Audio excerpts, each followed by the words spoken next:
IMF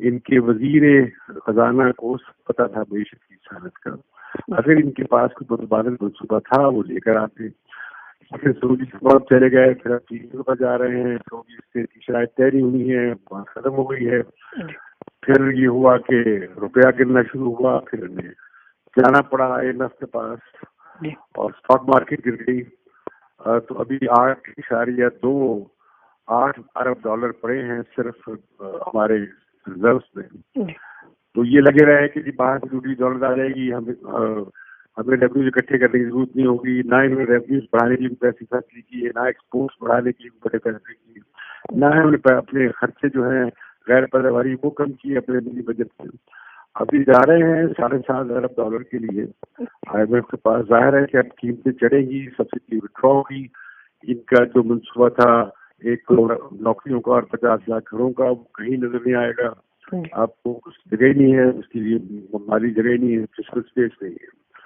تو اس میں سمجھتا ہوں کافی اوپر سے مہنگائی کا سیلاب آ گیا ہے, اور آپ دیکھ رہے ہیں کس طرح روپیہ گرا ہے. اور اچھا امتیاز صاحب, جس طرح ترکی میں 2 پارٹیوں نے مل کر کرپشن کی اور پاکستان کے حالات کے اگر تناظر میں دیکھیں, اسی انداز میں کیا ہم یہ مثال یہاں پر دے سکتے ہیں جس طرح کرپشن پاکستان میں ہوئی؟ کیا دولت جو لوٹی ہوئی دولت ہے اس کو واپس لایا جا سکتا ہے اس طرح؟ تو آپ کی مثال غلط ہے, پڑھ لیا کریں. لیرا گر گیا ہے, بالکل 40% زیادہ گر گیا ہے. بہت سخت بحران میں ہے ترکی.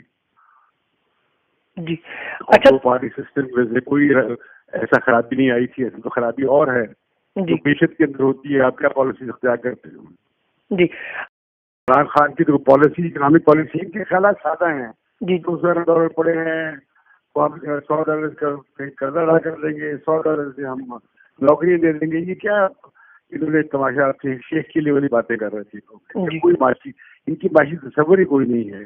یا تو یہ کہتے کہ ہم ایک نیا معاشی فکر یا پیراڈائم لانے جا رہے ہیں جو منڈی کی معیشت کا نہیں ہوتا. یا تو وہ کہتے اس کا تو اپنا نہیں بنایا. اب حالات خراب کر کے. اچھا یہ بتائیں امتیاز صاحب, اگر وہ سب کچھ یہ غلط کر رہے تھے تو پہلے کیا ٹھیک ہوتا تھا, یا کون ٹھیک کرے گا اس کو؟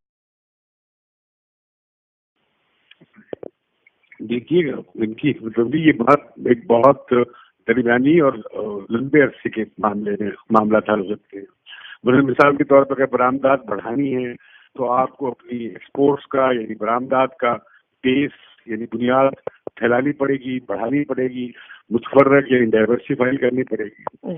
آپ کو امپورٹس کم کرنی پڑیں گی. آپ کو ٹیکس بڑھانا چاہیے.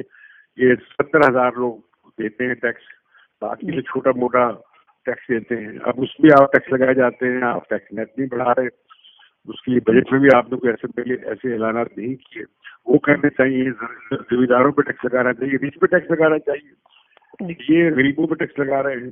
اور یہ کہ یہ ہمیں پاکستان میں ترقی کا کیا ماڈل چاہیے؟ عوامی ماڈل چاہیے جو عوام کی ضروریات پوری کرے, صحت کی, تعلیم کی, روزگار کی ضروریات پوری کرے, یا کچھ اور طرح کا ماڈل چاہیے جس میں جیسے نواز شریف کا تھا ہائی ویز کا اور میٹروز کا.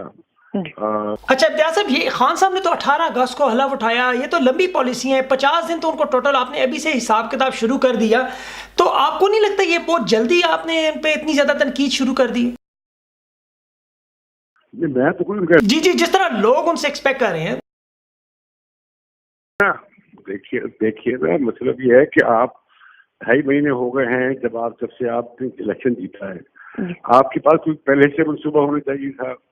آپ موجود تھے پارلیمنٹ میں, آپ کے سامنے پچھلے بجٹ تھے, آپ کے سامنے اعداد و شمار تھے, تو آپ کو تیاری کرنی چاہیے تھی. آپ نے تیاری پہلے نہیں کی. اب جب سر پہ آن پڑی ہے تو آپ نے کہا کہ نہیں ہم تو IMF کے پاس نہیں جا رہے. پھر آپ چلے گئے سعودی عرب, پھر آپ چین, پھر آپ نے کہا چین والوں کے ساتھ ہم سارے منصوبے دوبارہ سے غور کریں گے. وہ پھر جا کے آرمی چیف کو جانا پڑا, چائنا اور جا کے یقین دلانا پڑا کہ نہیں ہم سی پیک کے پیچھے نہیں ہٹ رہے وغیرہ. یہ نا اہلی جو ہے اس کی تو کوئی اس کے لیے تو کوئی گنجائش نہیں ہے, بھلے 1 دن کے لیے نااہلی ہو یا 50 دن کے لیے ہو یا 5 سال کے لیے ہو. اچھا امتیاز صاحب, آپ کو ایسا نہیں لگتا کہ یہ لوٹی دولت جو مے فیئر سے لے کر پاناما تک اور یہ گھوڑوں کو چارے اور رنگ, اگر یہ سارا کچھ واپس آ جائے؟ بالکل فضول باتیں, یہ ہوائی باتیں ہیں. اس کی نتیجے میں یہ ہوا ہے کہ یہ ساری دبئی میں پاکستانی کی پراپرٹیز گر گئی ہیں. اب جو اوورسیز پاکستانی ہے، اوورسیز پاکستانی جو ہے وہ انہوں نے گھر بنائے ہیں، بزنس کیے ہیں، وہ سارے کیا غلط ہیں، ان کی بھی صورتحال مشکل بھی بنے گی. جو آپ سمجھتے ہیں کرپشن والا معاملہ ہے، اس میں آپ اکاؤنٹیبلٹی کو ٹھیک کرتے. یہ وہی اکاؤنٹیبلٹی بیورو جو مشرف نے بنایا تھا، اس کے لوگوں پہ اعتراض ہے، اس کے اراکین پہ ڈائریکٹر بھی لوگوں کو اعتراض ہے، اس کے قانون پہ لوگوں کو اعتراض ہے. خود عمران خان بھی کہتے تھے اسے پارلیمنٹ میں لائیں تاکہ سب کے ساتھ ہو، صرف پالیٹیشین یا مخالف پالیٹیشین کا نہ ہو، سبھی کا ہو، فوجیوں کا بھی ہو، جرنیلوں کا بھی ہو. اچھا یہ بتائیں کہ اگر میاں صاحب ہوتے تو کیا ڈالر کنٹرول میں ہوتا؟ یہ کس طرح ہوتا ہے؟ ڈالر ایسے کنٹرول تھوڑا آتا ہے. یہ جائے گا 150 45 سے چلا جائے گا مہینے کے، اسی مہینے کی اگلے مہینے کے اندر. تو امتیاز صاحب جس طرح آپ بات کر رہے ہیں، آپ کے خیال میں تو آپ کو لگتا نہیں ہے کہ عمران خان صاحب کی ٹیم کے پاس یہ قابلیت ہے یا اہلیت ہے کہ وہ ملک کی معیشت کو ٹھیک کر سکیں جیسے میاں صاحب کی تھی؟ جی ان کے پاس لوگ ہیں، کیوں نہیں ہیں. یہ ایسے بڑی چلاتے ہیں، کارپوریٹ مینیجر رہے ہیں، انہوں نے بہت بڑی ایک اسلامی کونسل بنا دی ہے، جو مشورہ کرے اور اپنے اقدامات کریں اکانومسٹ. امتیاز صاحب ماضی میں ہم نے دیکھا ہے کہ پارٹیوں کو، صحافیوں کو، ان کو ان سے کچھ مدد ملتی تھی ان کو. آپ لیکن پی ٹی آئی پر عمران خان صاحب کو کھل کر تنقید کرتے ہیں، اس کے پیچھے کیا وجہ ہے؟ یہ اختلاف وجہ کیا ہے؟ اچھا آپ لفافہ نہیں لیتے تو باقی کیا لوگ لفافہ لیتے ہیں؟ امتیاز صاحب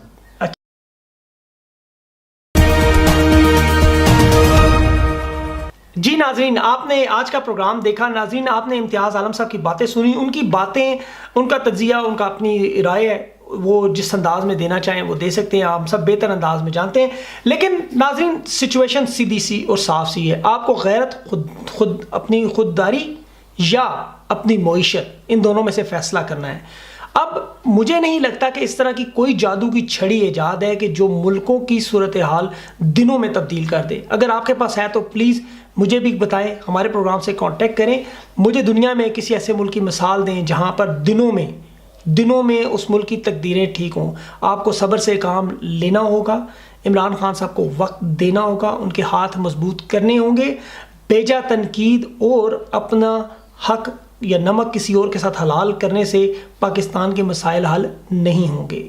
پروڈیوسر کمیل حیدر، کیمرہ مین زید علی اور سبی کاظمی کو اگلے ہفتے تک کے لیے اجازت دیں. خدا حافظ.